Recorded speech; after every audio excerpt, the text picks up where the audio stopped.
Hoje já é dia 22 de dezembro, praticamente Natal. E nós chegamos ao volume 8 do Plano de Estudos Tutorados. Esse é o volume final. Vou adiantar para vocês as orientações do PET avaliativo.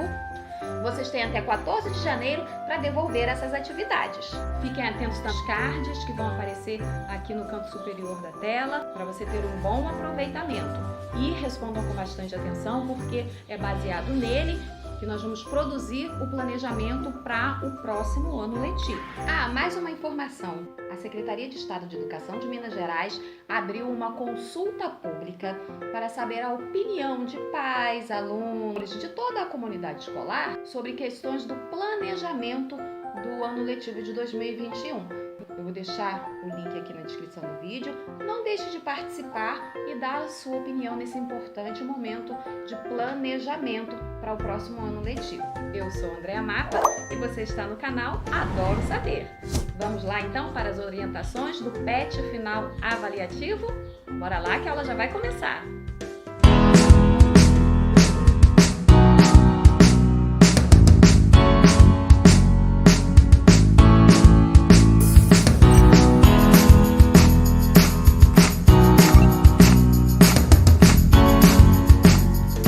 PET final avaliativo.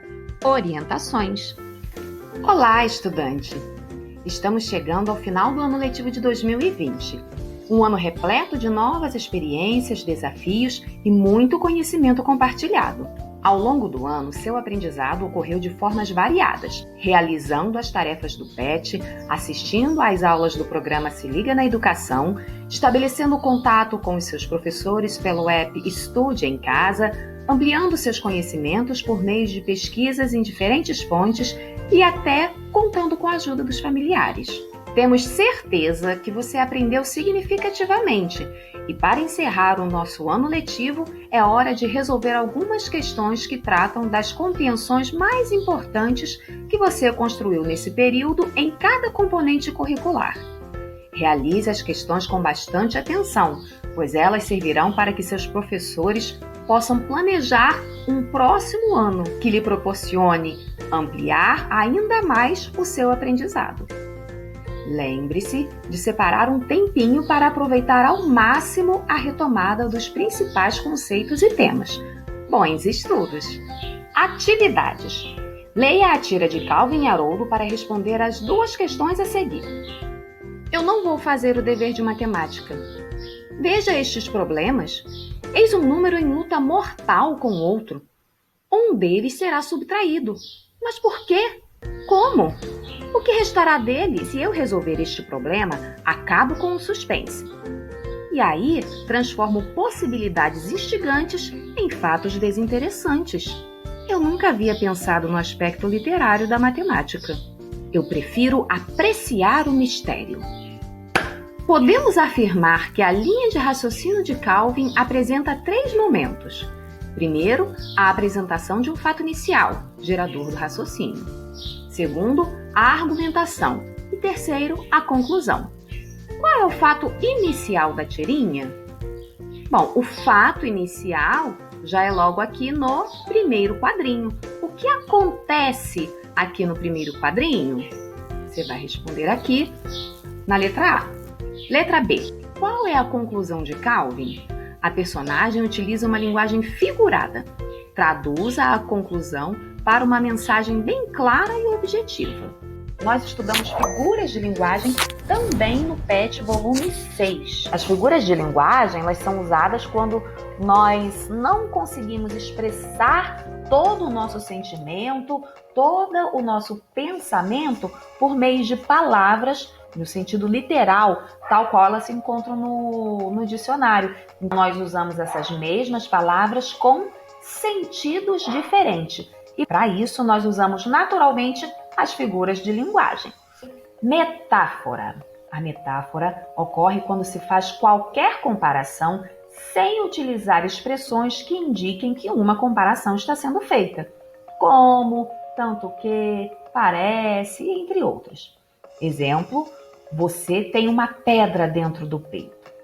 Aqui ele está comparando o coração da pessoa com uma pedra. Nesse caso, trata-se de uma metáfora. Então você transfere as características de um elemento para o outro e diz que esse outro é esse elemento com o qual você está comparando. Ele diz que os problemas matemáticos são uma luta mortal. E chega a essa conclusão. A conclusão está no último quadrinho. Eu prefiro apreciar o mistério. Olha, no segundo quadrinho, se eu resolver este problema, acabo com o suspense e transformo possibilidades instigantes, que é o embate em si, saber quem vai ganhar ou perder a batalha, em fatos desinteressantes, que no caso seria o resultado do problema. Ele prefere continuar com o suspense e as possibilidades instigantes, ou seja, não quer resolver o problema. Letra C. Na argumentação, Calvi transforma a resolução de um problema matemático em um embate entre dois números, aproximando-o da estrutura de um tipo estudado por nós. Qual é esse tipo de texto? Justifique a sua resposta. Nós vimos esse assunto no PET volume 6. Você pode acessar o card aqui em cima para dar uma revisada nos vídeos de explicação. Os contos são narrativas que apresentam alguns elementos característicos. Elementos da narrativa.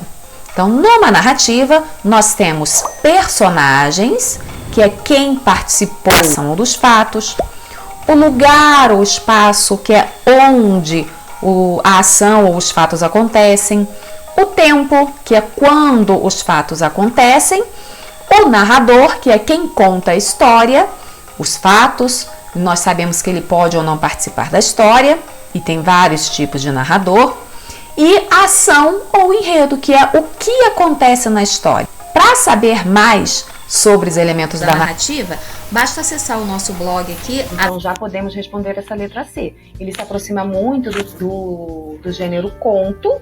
Por quê? Porque apresenta as mesmas características. Apresenta uma situação inicial, um desenvolvimento, uma conclusão. Os personagens, que seriam os números, né? Qual seria a história que ele estaria contando? O problema matemático. Qual seria o conflito? Nós temos um embate entre os dois números, a guerra mortal. E os personagens seriam os números, o maior e o número menor, um número a ser subtraído do outro. O desfecho seria a resolução do problema, o resultado final do problema. Então, essa tirinha se aproxima muito do gênero narrativo, porque nós temos situação inicial, conflito, personagens e desfecho. Nas argumentações, é muito comum partirmos de uma condição para chegarmos à conclusão que queremos. Na argumentação de Calvin, qual é essa condição? Gramaticalmente, como classificamos essa condição? Nós vimos isso no PET volume 6, quando vimos conjunções. Conjunção é um termo que liga duas orações ou palavras de mesmo valor gramatical, estabelecendo uma relação entre eles. Exemplos: ele joga futebol e basquete. Dois termos semelhantes, futebol e basquete. Este "e" está unindo estes dois elementos aqui. Outro exemplo: eu iria ao jogo, mas estou sem companhia. Nesse caso, está ligando duas orações. Eu iria ao jogo, seria uma ação que estaria sendo praticada, e outra ação, estou sem companhia. Por que é que nós temos duas orações aqui?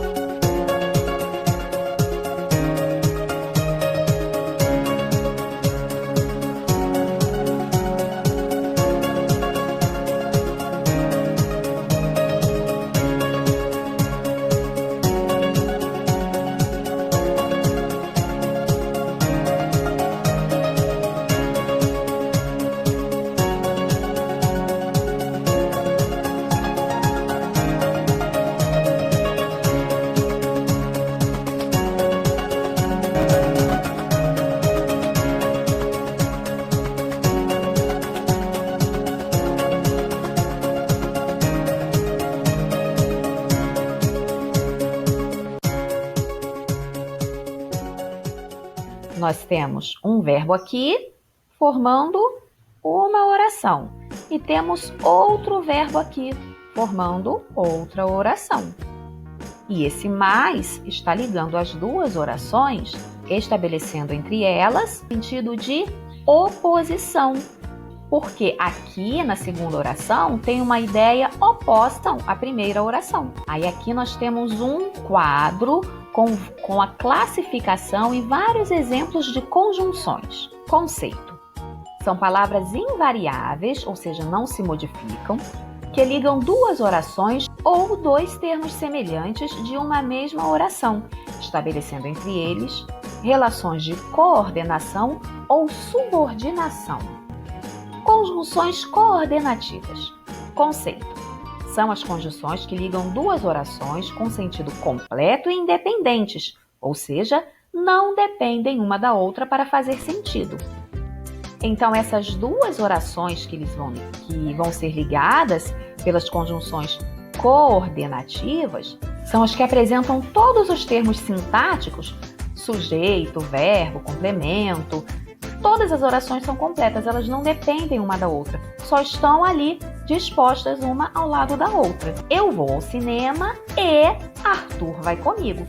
Percebe como está bem completa essa oração aqui, ó? Sujeito, verbo e complemento. Nessa segunda oração, Arthur vai comigo. Temos também o sujeito, a ação que ele está praticando e um adjunto em seguida. Então, as duas orações são completas sintaticamente, fazem sentido também separadamente, por isso é que elas são coordenadas. Outra coisa, a diferença é que lá as conjunções eram coordenativas, elas ligavam duas orações independentes entre si. Se nós separássemos uma da outra, elas fariam sentido, elas são completas tanto sintaticamente quanto semanticamente. O que é isso? Sintaticamente é que possui todos os termos sintáticos necessários para ser uma oração. Possui o sujeito e o verbo e o complemento do verbo. Ou seja, o sujeito, a ação que ele pratica e o complemento para essa oração, se necessário. E a semântica é o significado, o sentido da oração.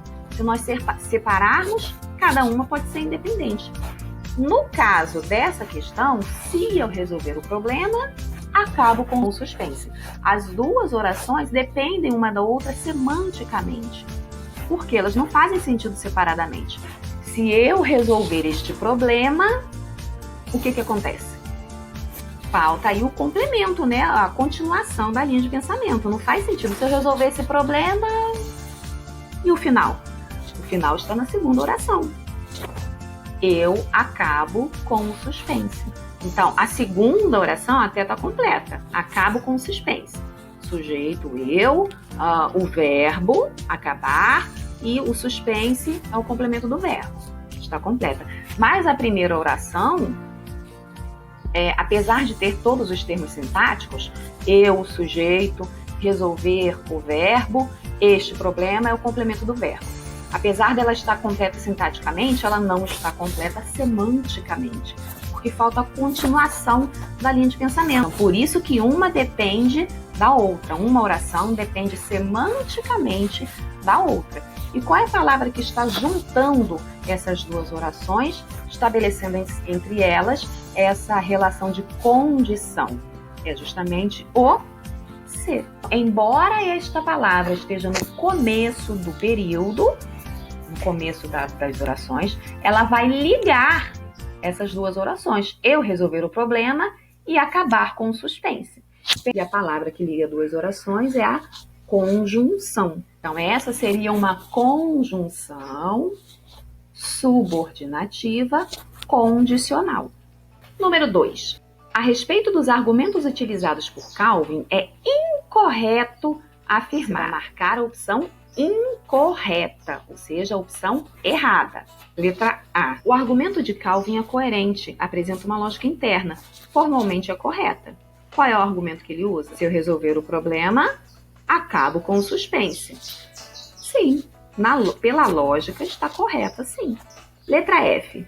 Poderíamos dizer que o argumento de Calvin é aceitável, já que a resolução de um problema matemático não passa de uma abstração, não cabendo a comparação com seres vivos.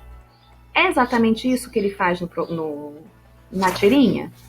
Acho que é justamente o contrário, não é? Ele compara, sim, o problema matemático com os seres vivos, tanto que ele diz que ele é mortal, um dos seres vai morrer. Letra C. Calvin lança perguntas que nos remete a elementos da narrativa. Certinho. Nós não dissemos aqui na letra C que ele se aproxima muito a elementos da narrativa? Então tá certinho. O vocabulário subtraído em vai ser subtraído, permite dupla leitura. O sentido denotativo significa diminuir e no sentido figurado significa eliminar. Isso ressalta que a característica do embate já foi definida. Ele é mortal. Certinho também. Então, praticamente já dei a resposta, né? Dessas aqui você vai reanalisar e ver qual delas está incorreta. Dessas 4 aqui, 3 delas descrevem certinho os argumentos utilizados por Calvin. E uma delas está incorreta. Você vai descobrir qual é e assinalar. Na linguagem falada, é comum o emprego de construções em desacordo com a variedade padrão da língua. A primeira página do jornal abaixo contém uma construção que apresenta a concordância verbal em desacordo com essa variedade. Observe a manchete abaixo para responder a próxima questão.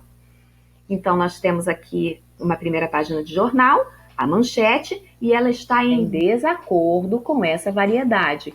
Que variedade é essa? A variedade padrão. A variedade padrão da língua.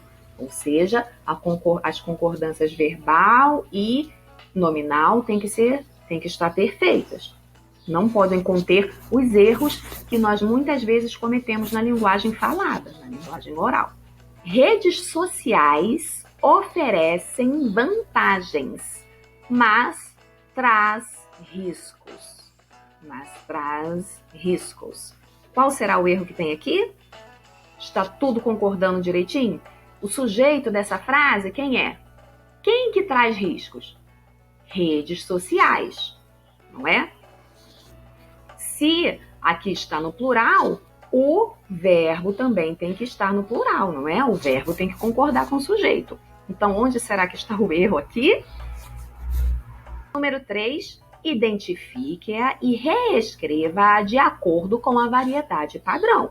Então, nós já identificamos, né? Você vai reescrever toda essa manchete de acordo com a norma padrão, fazendo a concordância aí do verbo com o sujeito. Leia o poema abaixo para responder às questões que se seguem. Soneto da separação. De repente, do riso fez-se o pranto, silencioso e branco como a bruma. E das bocas unidas fez-se a espuma, e das mãos espalmadas fez-se o espanto.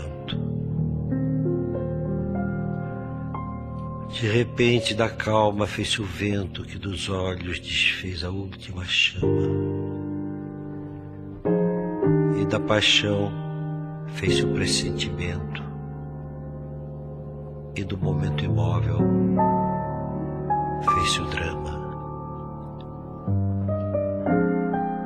De repente, não mais que de repente, fez-se de triste o que se fez amante, e de sozinho o que se fez contente.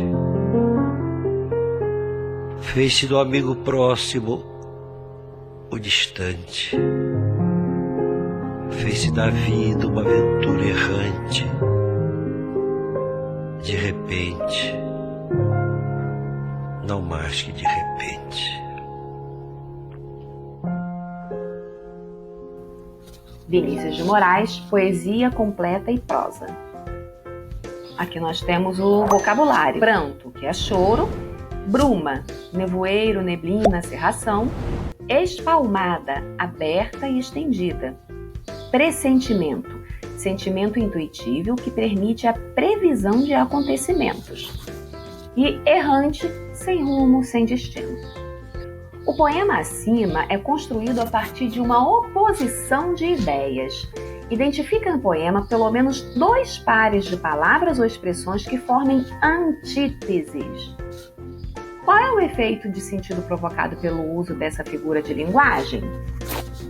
No PET volume 7, nós vimos 3 figuras de linguagem: metáfora, metonímia e hipérbole. As figuras de linguagem, elas são usadas quando nós não conseguimos expressar todo o nosso sentimento, todo o nosso pensamento por meio de palavras no sentido literal, tal qual elas se encontram no dicionário. Nós usamos essas mesmas palavras com sentidos diferentes. E para isso nós usamos naturalmente as figuras de linguagem. Aqui nós temos mais uma, que é a antítese.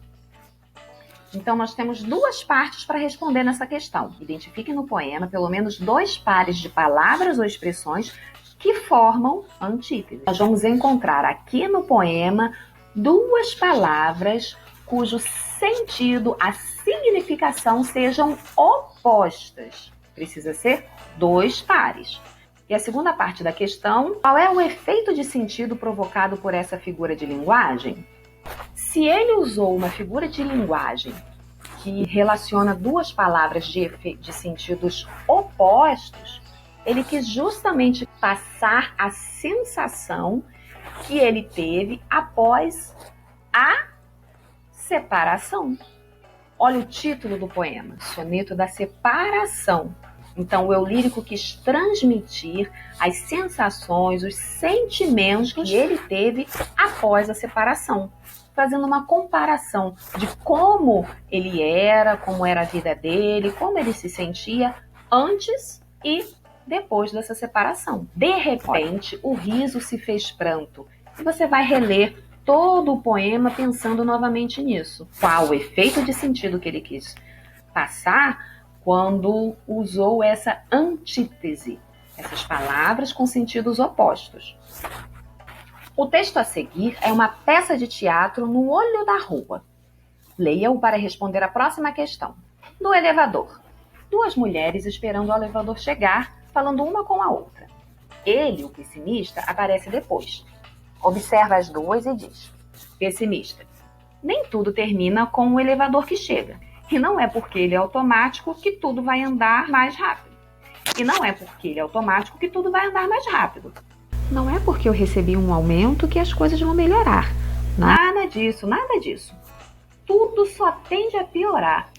O nome dela eu já esqueci. E ainda não tem dinheiro para o IRS, IPTU, ISS, FGTS e muito menos para a pensão.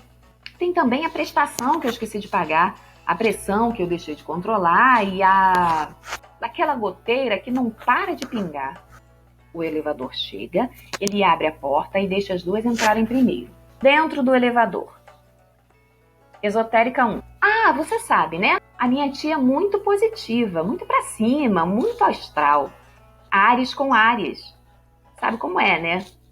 Esotérica 2. Nossa, que força! Esotérica 1. Menina, nem te conto. Ela ainda tem Mercúrio em Escorpião. Esotérica 2. Vige! Tem uma amiga de uma amiga minha que também tem Mercúrio em Escorpião. Esotérica 1. Pois é, quando eles colocam uma coisa na cabeça é fogo. Imagina, minha tia disse pra mim, com todas as letras, que só aceitou fazer o seu mapa por pura curiosidade. Esotérica 2, mas ela não acredita em nada, nada mesmo? Esotérica 1, nada, nadinha de nada. Então, quando eu estava lendo o mapa dela, a campainha tocou.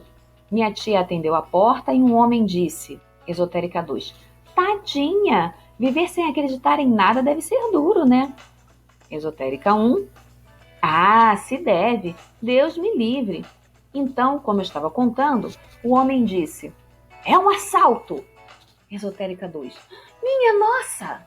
Esotérica 1, é.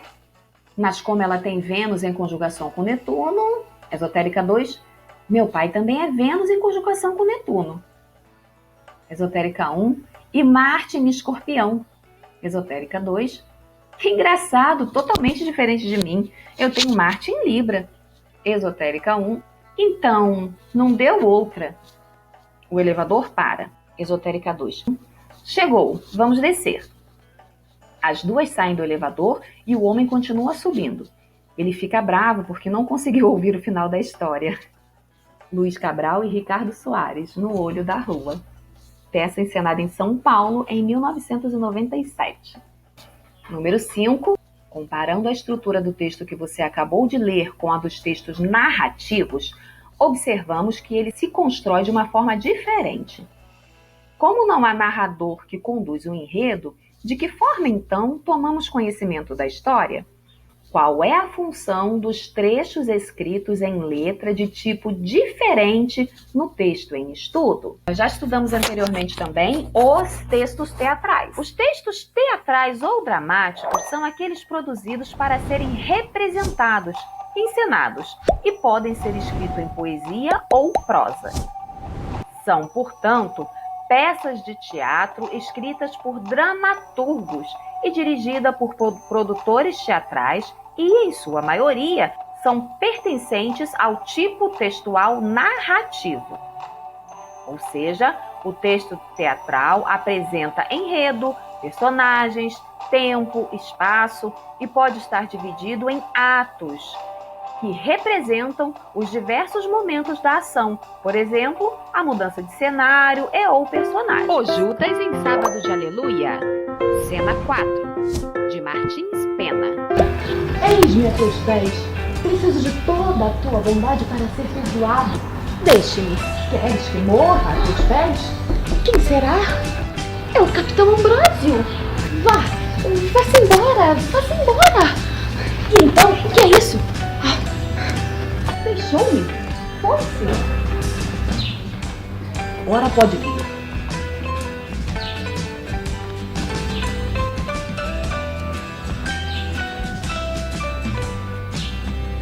Vocês conseguiram perceber nessa minha representação a presença das rubricas? Olha, nós temos os nomes dos personagens e as suas respectivas falas, e temos também a posição que eles devem estar, ó. Ajoelha-se enquanto fala, maricota ri-se sem que ele veja. Entre parênteses também são rubricas. Aponte duas características que indicam que esse trecho pode ser classificado como um texto teatral ou dramático. Ele apresenta o nome dos personagens antes de cada fala e as indicações cênicas entre parênteses, as rubricas. Texto dramático. Nós vimos que eles possuem as rubricas, que são as indicações cênicas. Então, essas palavras com formato diferente, ó, em itálico, está inclinadinho. Aqui, novamente, ó, inclinadinho. Aqui, em letra maiúscula. Aqui também, tudo maiúsculo, para diferenciar do restante do texto. Essas seriam as indicações cênicas. No caso, o contexto.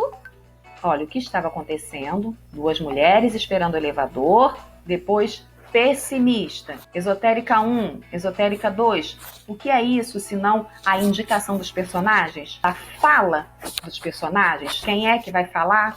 A função deles é justamente a função das rubricas. Indicar o contexto, o local onde a cena se passa, a fala dos personagens. Então, novamente, nós temos duas partes para responder. Como não há um narrador que conduz o enredo, de que forma, então, temos conhecimento da história? Quem é que vai nos contar a história? Quem aqui está nos mostrando o contexto? Quem está falando? Se não é o narrador, quem diz? Será que são as rubricas cumprindo seu papel? Então, a primeira parte. Tomamos conhecimento da história por meio das rubricas. E qual é a função dos trechos escritos em letra de tipo diferente no texto em estudo? Quais seriam as funções das rubricas? Indicar o contexto da cena, onde a cena se passa, as falas dos personagens. O texto a seguir sugere mudanças que melhorem a vida da comunidade. Leia-o e responda à próxima questão. Fortaleza, Ceará, 12 de janeiro de 2010. Ilustríssimo senhor diretor do Departamento de Trânsito de Fortaleza. Nós, moradores da rua Jair dos Santos Meneghetti, há anos enfrentamos sérios problemas com o trânsito local. Como é de seu conhecimento, a Avenida Olímpio de Souza é uma das mais movimentadas de nossa cidade. Ela concentra um grande número de veículos, incluindo, além de automóveis, ônibus e caminhões, já que conduz o fluxo tanto ao centro da cidade quanto às rodovias que levam às cidades vizinhas. Mesmo havendo 2 pistas em cada sentido da Avenida Olímpio, é comum alguns veículos na altura do número 1500 tomarem a nossa rua como atalho. Isso se deve a 2 razões. Primeiramente, porque no horário de pico é normal o trânsito fluir mais lentamente. Em segundo lugar, porque mais à frente, na altura do número 1700, existe um semáforo que sinaliza o cruzamento da rua Silvia Arante com a Olímpio. Os motoristas, quando estão na altura do 1500, conseguem avistar o semáforo e, se ele está fechado, não hesitam em tomar a Jair dos Santos como atalho e sair já no número 1900 da Avenida Olímpio.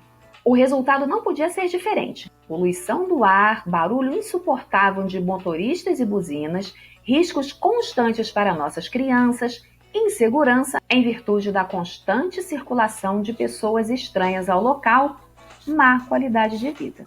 Lembramos a Vossa Senhoria que a rua Jair dos Santos Meneghetti é predominantemente residencial e não comporta tal tipo de tráfego. Além disso, na campanha política do atual prefeito, que Vossa Senhoria naturalmente apoiou, uma das propostas defendidas era a preservação da qualidade de vida da cidade. Eis uma oportunidade de concretizar essa proposta, tomando-se uma das medidas práticas que ora sugerimos. Letra A. Inverter a mão da rua Jair dos Santos Meneghetti, que atualmente vai do número 1 para o seu número 225. Ou, letra D, colocar 3 quebra-molas ou lombadas ao longo da rua Jair dos Santos Meneghetti, a primeira logo no início dela, em frente ao número 1. Acreditamos que a adoção dessas soluções, que custariam pouco e deveriam ser efetivadas em no máximo 2 dias, resolverá o problema de uma vez e conseguirá devolver-nos a tranquilidade que tínhamos no passado e a que temos direito ainda hoje. Para Vossa Senhoria e para o departamento que dirige, será também a oportunidade de se integrar às reais necessidades da população, cada vez mais conscientes de seus deveres e direitos. Certos de sua atenção, agradecemos. Moradores da rua Jair dos Santos. E aqui um esquema do trecho apresentado na carta. Número 6. O texto lido é uma carta, portanto, apresenta algumas características da carta comum. Quais são elas? Qual é a solução que essa carta faz? Que consequências geradas pela situação descrita os autores apresentam para justificar tal pedido? Que argumento de natureza política os autores utilizam para reforçar o seu pedido? Temos várias perguntas em uma só. Vamos por partes. Quais são as características de uma carta? Nós vimos lá no PET volume 3 as características da carta. Primeiro, carta. A principal característica é apresentar um emissor, o remetente, e um receptor, o destinatário. É escrito em primeira pessoa, eu ou nós, com uma linguagem formal ou informal de acordo com o seu receptor. Apesar de não ter um modelo específico, a carta geralmente segue a seguinte estrutura: local e data de onde se está escrevendo, destinatário ou vocativo com quem se fala, o corpo do texto, que é a mensagem em si, e despedida e assinatura. Essas foram, de uma forma bem resumida, as características da carta. Segunda parte.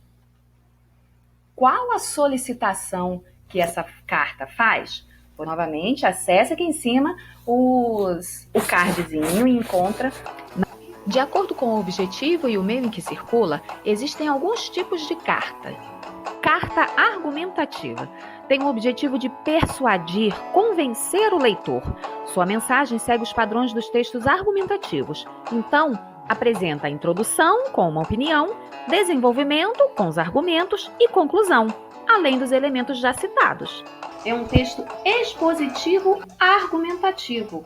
O que isso quer dizer? Que ele expõe um problema, uma necessidade e apresenta argumentos para que essa necessidade seja atendida, para que esse problema seja resolvido. Então, como todo texto argumentativo, ele tem que ter introdução, desenvolvimento e conclusão. Ele vai representar um grupo de pessoas com um objetivo comum, com uma necessidade em comum. O primeiro parágrafo na introdução, geralmente você se apresenta o seu grupo, o grupo que você está representando. E vai descrever qual é o problema que vocês estão precisando resolver. No desenvolvimento, você vai apresentar os argumentos para que a pessoa, o responsável a resolver esse problema, seja persuadido a atender a solicitação de vocês. E por fim, na conclusão, vocês vão reafirmar com veemência a necessidade da resolução desse problema. No início ele apresenta o problema e o pedido está aqui, ó. Que horas sugerimos? Então, aqui estão, na letra A e na letra B, os pedidos que eles estão fazendo.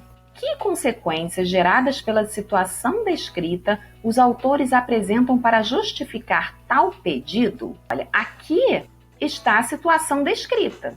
Há anos enfrentamos sérios problemas com o trânsito local. Então, ele descreve tudo o que acontece e conclui expondo claramente quais são os problemas pelos quais eles passam. Poluição do ar, barulho insuportável, esses são os problemas decorrentes de toda essa descrição que ele fez. Que argumento de natureza política os autores utilizam para reforçar o seu pedido? Além da exemplificação dos fatos cotidianos, que ele usou para explicar, já justificando, temos também esse argumento aqui, olha, lembramos de que a rua é predominantemente residencial.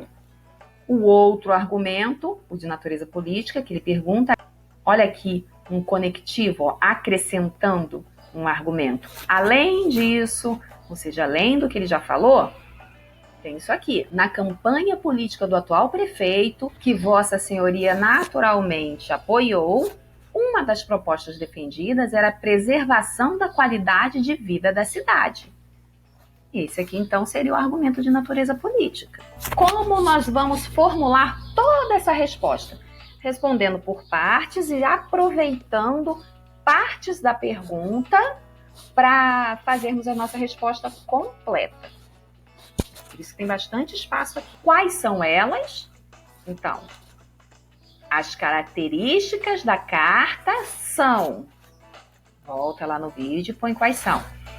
Depois, a solicitação que ela faz é... Aí põe lá, letra A e letra B.